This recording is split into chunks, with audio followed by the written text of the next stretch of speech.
नहमदुहु व नुसल्ली अला रसूलिहिल करीम।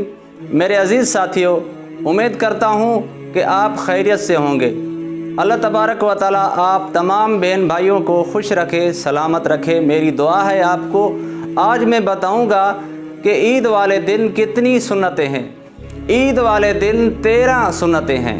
सबसे पहले जो सुन्नत है कि हम ईद वाले दिन अपने आप को, अपने वजूद को शरीयत के मुताबिक संवारें, शरीयत के मुताबिक तैयारी करें। हमारा जो जिस्म है ये अल्लाह ने दिया है, तो इसको संवारना मोहम्मद मुस्तफ़ा सल्लल्लाहु अलैहि वसल्लम की सुन्नत के मुताबिक हो, यानी हमारा वज़ाकता, हमारा लिबास शरीयत के मुताबिक हो।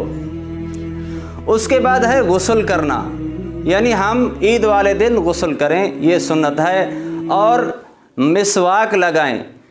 मिसवाक कितनी होनी चाहिए? एक बालिश तो होनी चाहिए, ये सुन्नत है। और मिसवाक लकड़ी की हो, ये सुन्नत है। और प्लास्टिक की जो बुरश है इससे सफाई होगी, लेकिन सुन्नत का सवाब नहीं मिलेगा। सुन्नत का सवाब जो है वो मिसवाक लकड़ी की हो। और उम्दा कपड़े जो हमारे यहाँ मुयस्सर हों वो हम पहने, यानी हमारे घर में जो मौजूद हों, आसानी से मिल सकें, वो ईद वाले दिन हम उम्दा कपड़े पहने। और उसके बाद हम खुशबू लगाएं। खुशबू लगाना भी सुन्नत है। हुजूर सल्लल्लाहु अलैहि वसल्लम को खुशबू पसंद थी। और ईद वाले दिन सुबह सवेरे उठना सुन्नत है, यानी जितना हो सके हम ईद वाले दिन सवेरे उठें और ईदगाह की तरफ सवेरे सवेरे जाएं, जल्दी जल्दी जाएं, सबसे पहले जाएं। अगर ईद उल फितर का दिन है तो ईद उल फितर में नमाज ईद से पहले कोई मीठी चीज़ खाना सुन्नत है। अगर ईद उल अज़हा का दिन है तो ईद उल अज़हा में नमाज से पहले कोई चीज़ खानी नहीं है, क्योंकि ईद उल अज़हा मुसलमानों के लिए अल्लाह की तरफ से एक मेहमानी है। जब मुसलमान ईद से पहले कोई चीज़ नहीं खाता तो ईद के बाद जब गोश्त खाएगा तो उसको गोश्त लजीज और मज़ेदार लगेगा।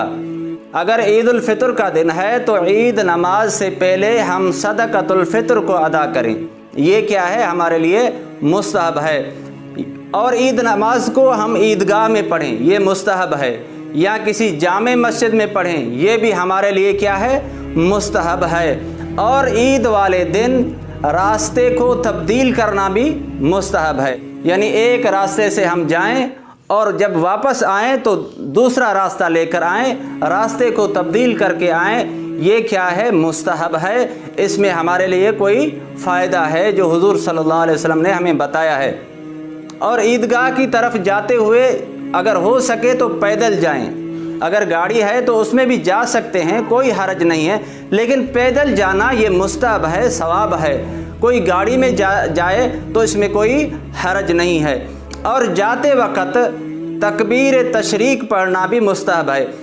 अगर ईद उल फितर का दिन है तो आहिस्ता पढ़े, अल्लाहु अकबर, ला इलाहा इल्लल्लाह, वल्लाहु अकबर वलिल्लाहिल हम्द। अगर ईद उल अज़हा का दिन है तो बुलंद आवाज़ से ईदगाह की तरफ जाते हुए पढ़ता जाए, अल्लाहु अकबर, ला इलाहा इल्लल्लाह, वल्लाहु अकबर वलिल्लाहिल हम्द। अल्लाह तबारक व तआला से दुआ है कि अल्लाह तबारक व तआला हम सबको दीन पर अमल करने की तौफीक अता फरमाए। वमा अलैना इल्लल बलाग।